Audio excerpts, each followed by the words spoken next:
குடைமிளகாய் மிளகின் பண்புகளை பெற்று தன்னுள்ளே வெற்றிடத்தை கொண்டு எதிர்கால சிந்தனைக்கு விதையை மட்டுமே வைத்துக்கொண்டு ஒரு துறவி போல லேசானதாக ஆர்ப்பாட்டமின்றி ஆரோக்கியமாக இது காட்சியளிப்பது மட்டுமல்லாது நம்மையும் உடல் நலத்தோடு புற்றுநோய் போன்ற நோய்களின்றி அவற்றை விரட்டியடித்து நீண்ட நாள் இளமையோடு வாழ இது உதவி செய்கின்றது.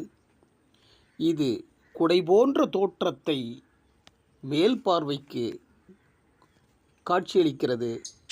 நார்ச்சத்து நிறைந்தது. ஆம், இது உடலுக்கு மிகவும் வரப்பிரசாதமானது. மலமிளக்கியாகவும் செயல்படுகிறது. நார்ச்சத்து நிறைந்திருப்பதால் உடலானது நீண்ட நாள் இளமையாக அழகாக காட்சியளிக்கிறது.